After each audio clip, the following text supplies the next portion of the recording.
Monochrome Mobius released 3 years ago in 2022, and it did.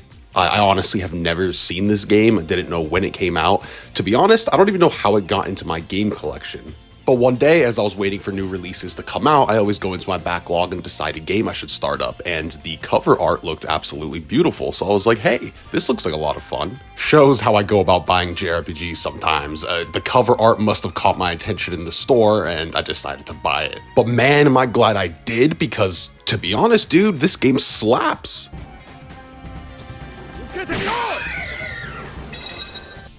I should mention that Monochrome Mobius is technically a prequel, and I didn't know this when booting the game up. I heard from fans after the fact that they actually wanted me to play the future games beforehand, and they said the impact will hit me more.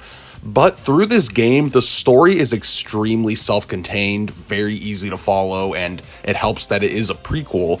And to be honest, after finishing this, if I see any of these characters in the next installments, I'm gonna go hype mode. Like, I think it's totally fine to start with this game because the trilogy that comes after this are also more visual novels. There's some tactical role-playing gameplay there, but most of the time you're just going to be reading the text on screen, which isn't my favorite, but I would probably still be able to get into them now that I know the characters, and again, it has some combat. Monochrome Mobius is part of the bigger, deep breath, Utawarerumono series. I definitely said that wrong, but that's one of the craziest names I've seen for a JRPG or visual novel. So it's part of that bigger series.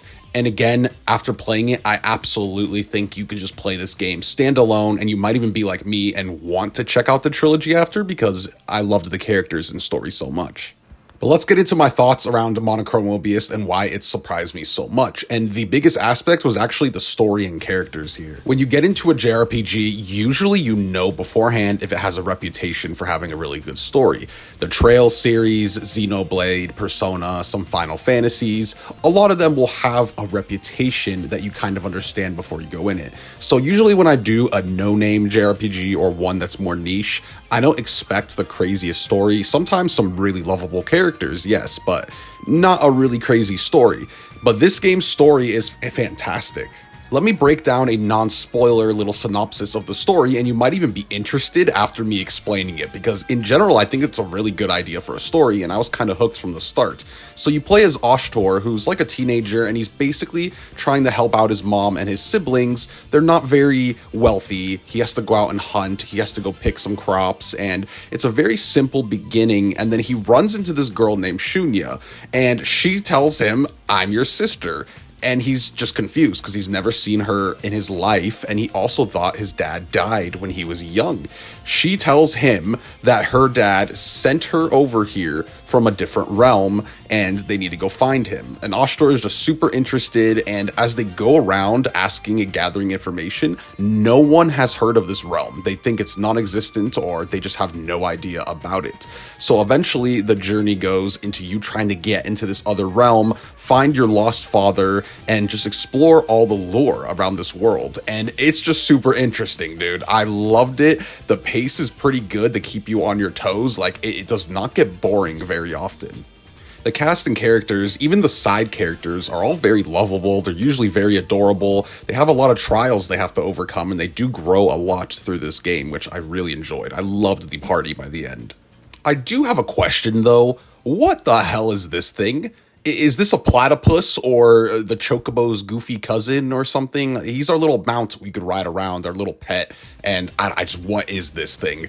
Platypus Chocobo aside, I like the areas where you explore in this game. There's a lot of good variety. They're very open. It's not open world, but there's a lot of areas you can go explore, find treasure chests and secrets and crafting items, all that good stuff. And the characters move very fast, which I like. I hate when they run slow, and even if they're not fast enough for you, again, hop on the platypus and you'll be going even faster. So it was very fun to explore this game, and one thing I really enjoyed is the art style, because the characters are anime, right? But it's not necessarily that cel-shaded art style we get a lot these days. And don't get me wrong, I love these cel-shaded worlds we get to explore, but in this game, it's like everything else is realistic, right? The trees, the foliage, the water, everything looks more realistic, while the characters are all anime. So I actually really enjoyed this. Even when you're in battle and you're hitting human enemies and the blood splats a little bit out of them, it looks more realistic than you usually would in a JRPG. I liked this contrast in realism and anime.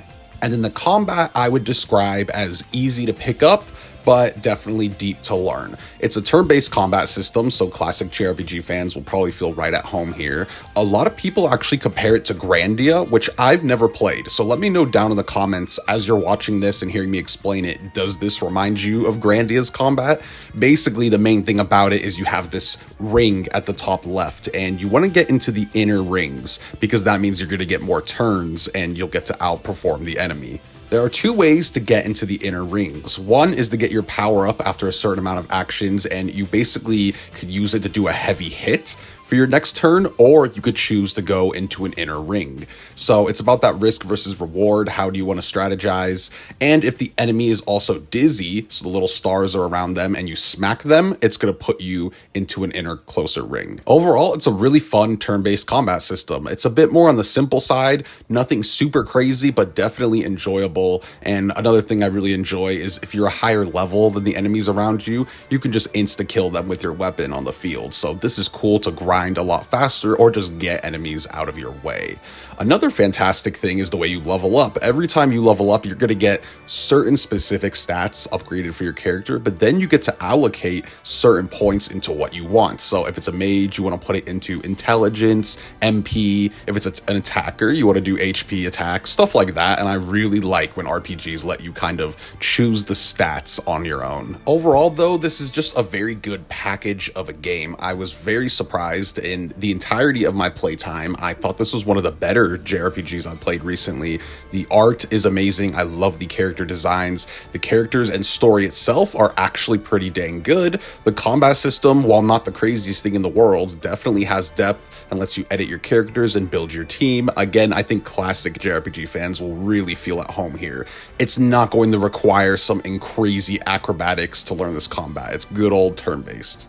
It's a really solid, 8 out of 10 JRPG in my opinion, and I was happy this is the game I picked for my backlog to hold me off because I really had a great time, and I think I'm going to pick up the Utawarerumono series now and play the trilogy. Even though they're more visual novels, I can't wait to see what the story is.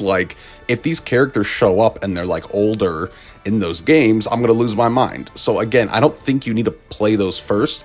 It might hit you with story beats and reveals and things like that a little different if you play the trilogy first and then go here, but again, it was so easy to follow. I think it's very standalone, and I think they created this game if JRPG fans just want to hop into this one, and then they could go play the other series if they want. So yeah, I hope you guys enjoyed this review in 2025 of Monochrome Mobius, Rights and Wrongs Forgotten.